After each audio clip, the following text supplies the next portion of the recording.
Hello dear students, welcome back to my channel again.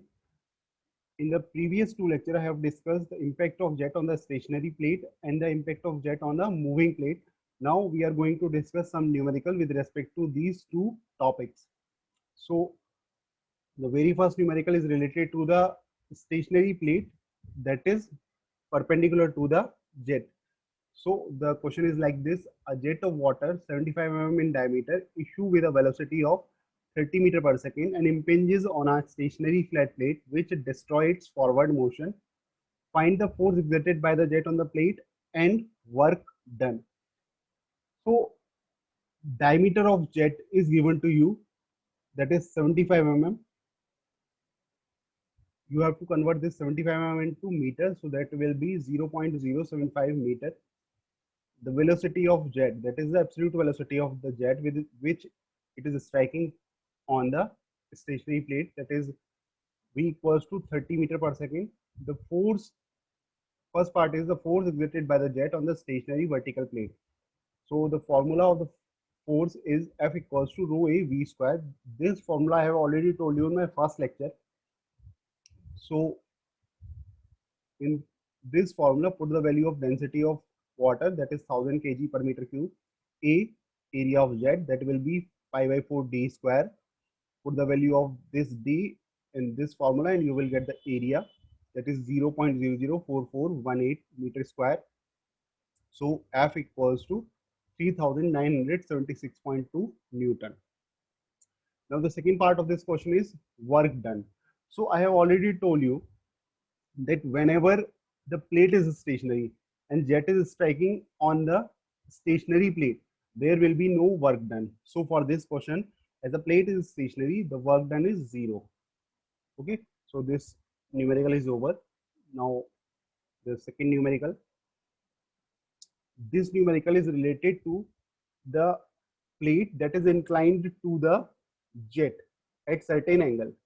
So a jet of water is striking with a velocity of 35 meter per second. It means the absolute velocity of the jet that is coming out from the nozzle is 35 meter per second.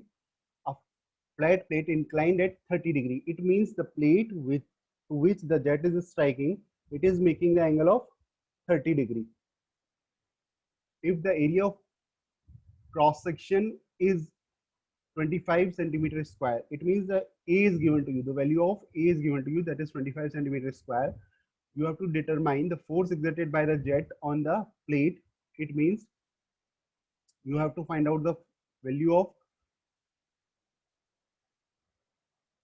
force that is exerted on the jet,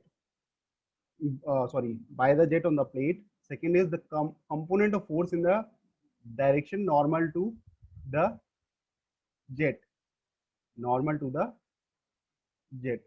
What will be the amount of force that is normal to the jet, that is Fx and Fy. And last is the ratio in which the discharge get divided after striking the plate. It means you have to also find out the value of Q1 by Q2. So the force exerted by the jet, that is Fn, is equals to rho a v square sine theta.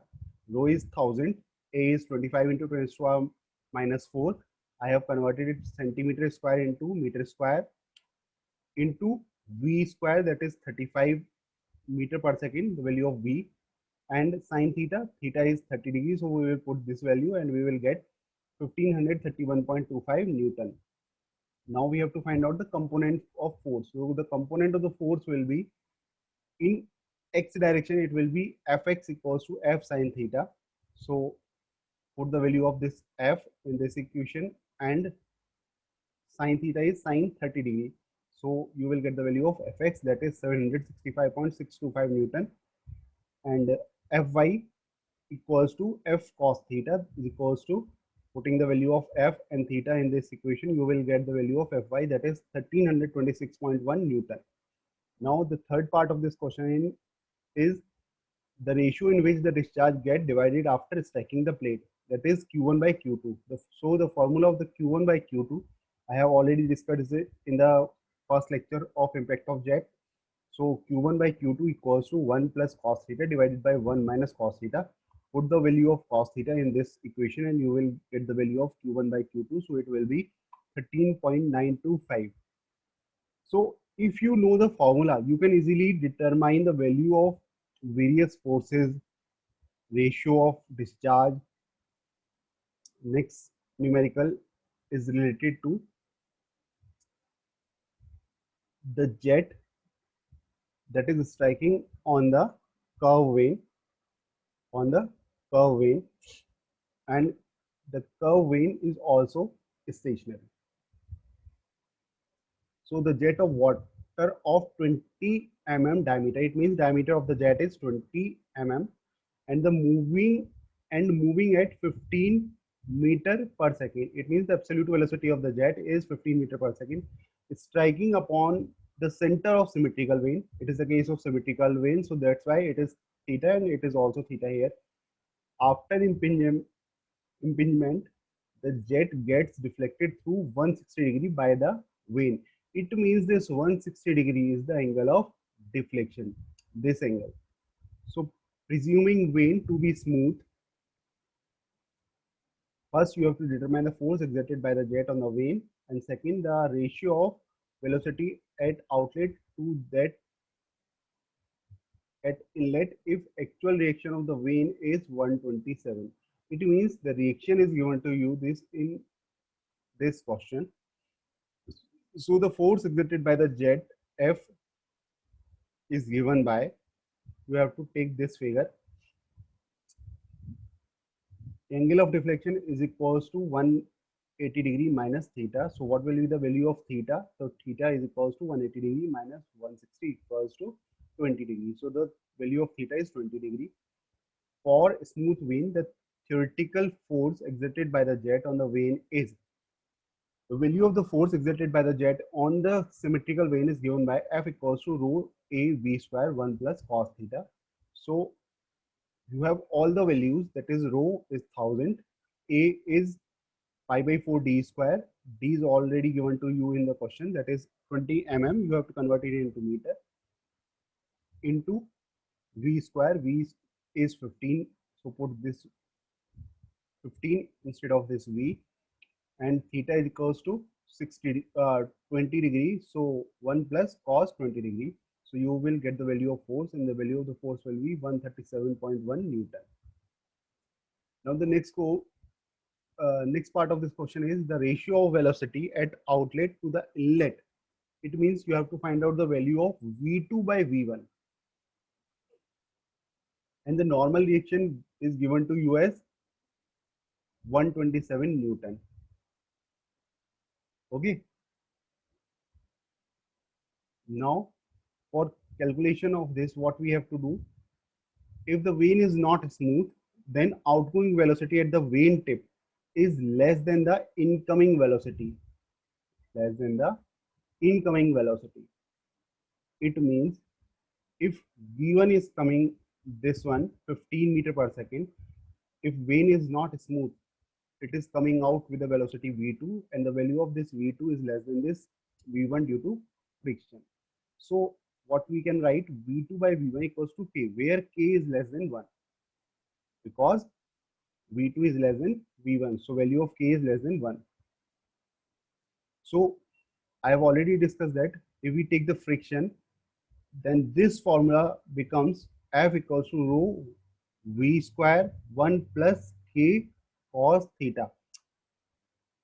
This K is added to multiply by K cos theta to take friction into account. So what will be done in this question?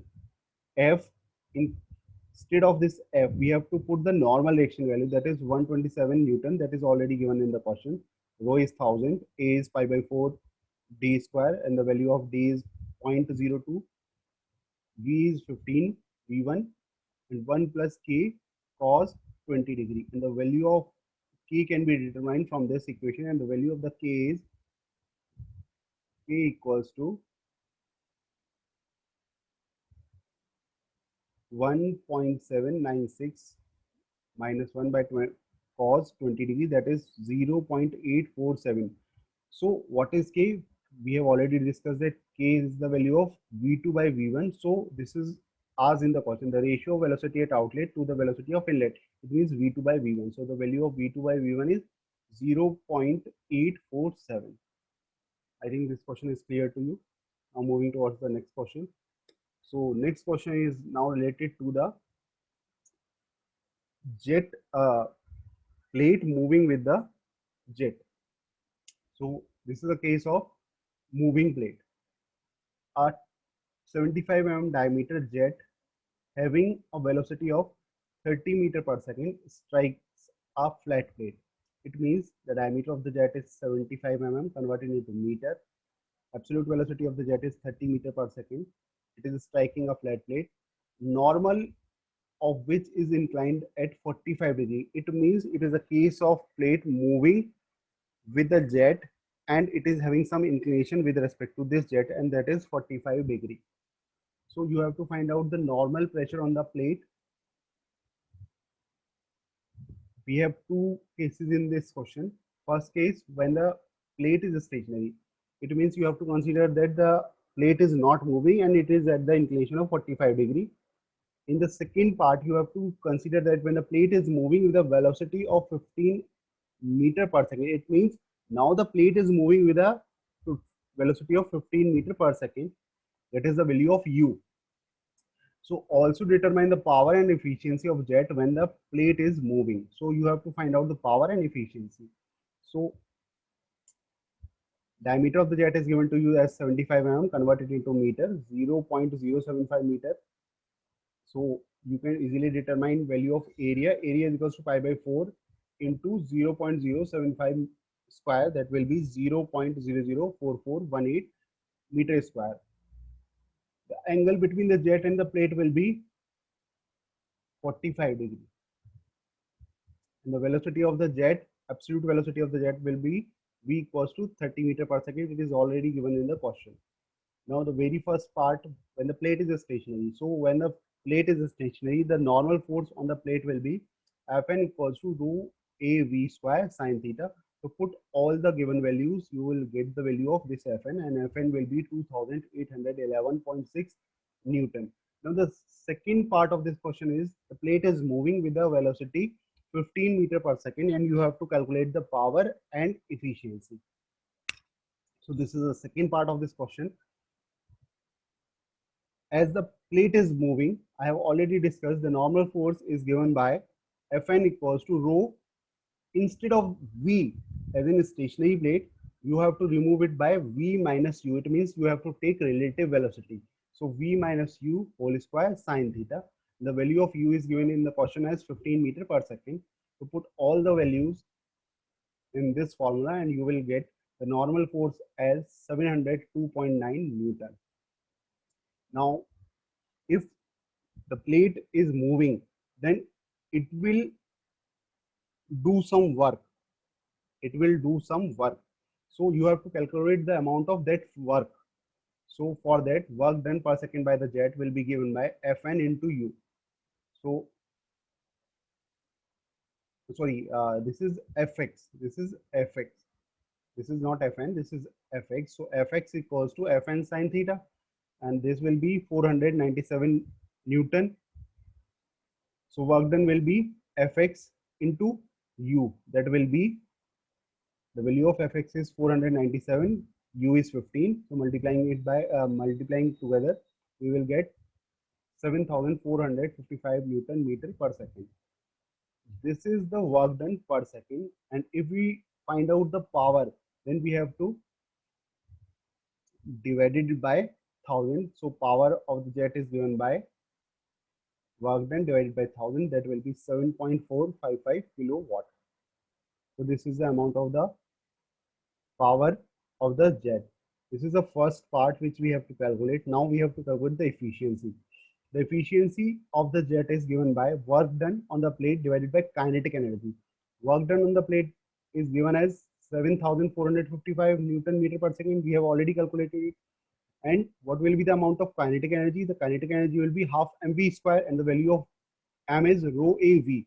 So putting all the values of V, A, and rho, you will determine the value of efficiency, and that will be 12.5%. So this is how the numerical of moving plate at an inclination can be solved. Now moving towards the next numerical. Next numerical is given as, this numerical is related to the inward uh, inward or outward flow vanes. So a wheel consists of radial blades with inner and outer radii. As I have already discussed in the second lecture of impact of jet, the inner radii and outer radii is given to you. That is R1 and R2 is given to you as 360 mm and 720 mm.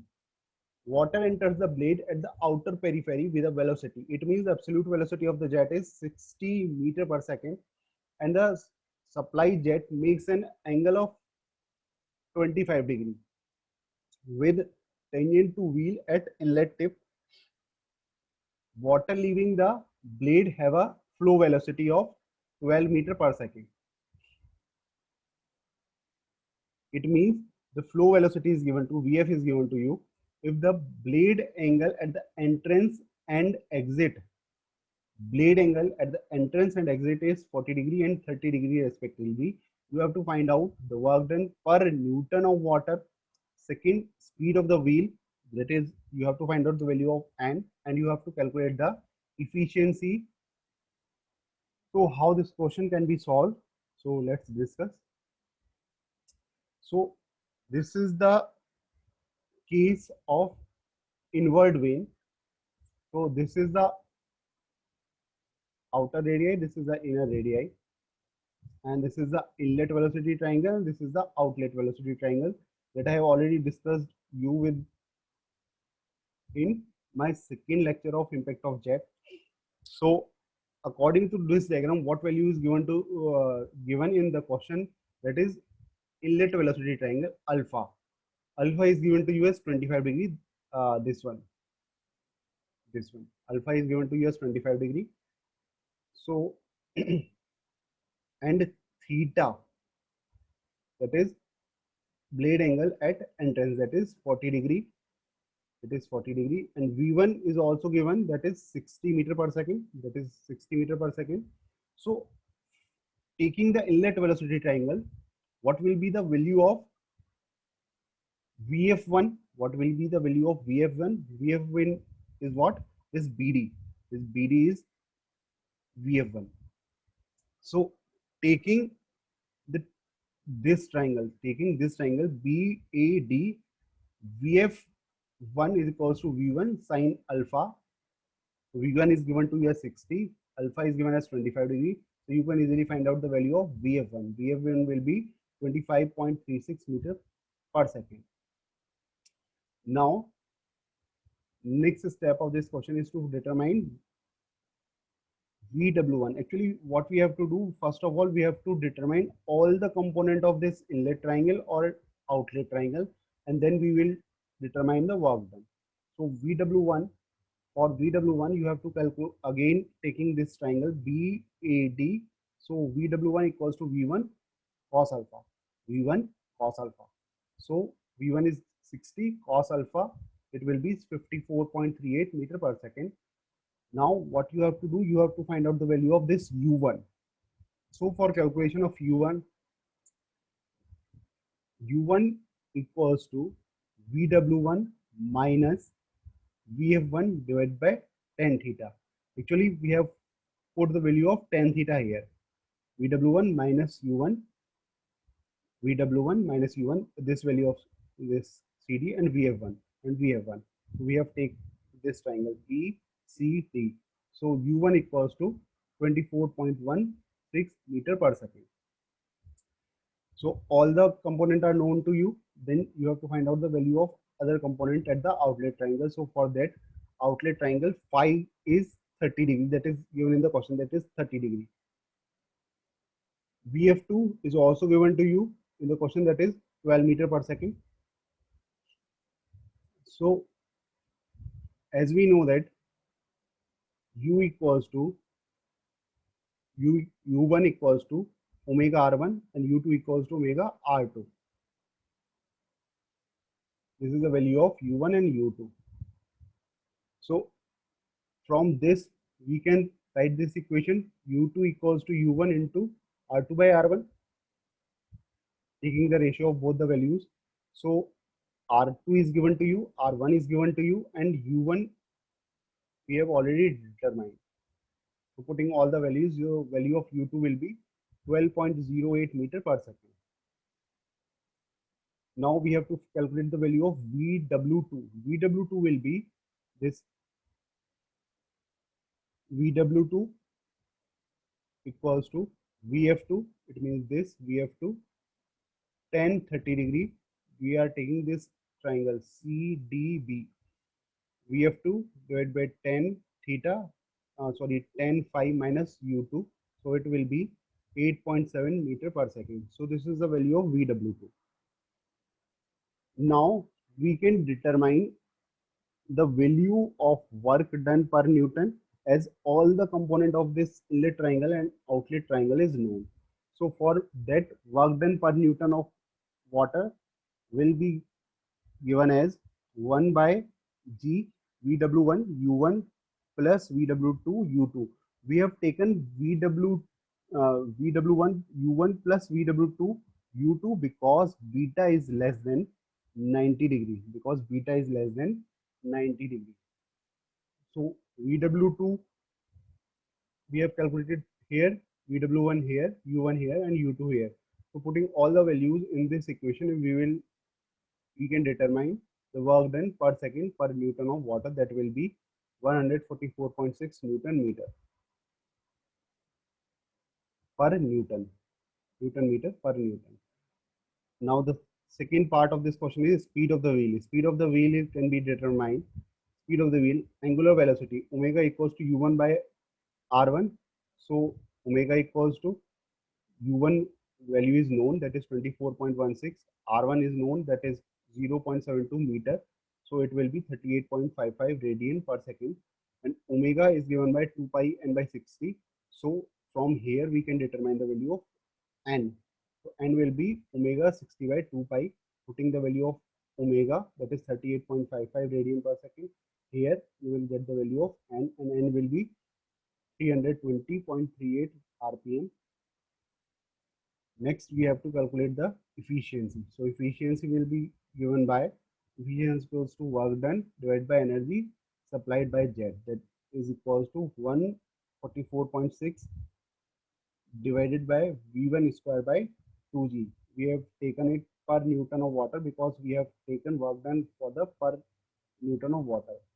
So it will be V1 is given to you, that is 60. So the value of efficiency can be calculated by putting all the values, and it will be 78.8%.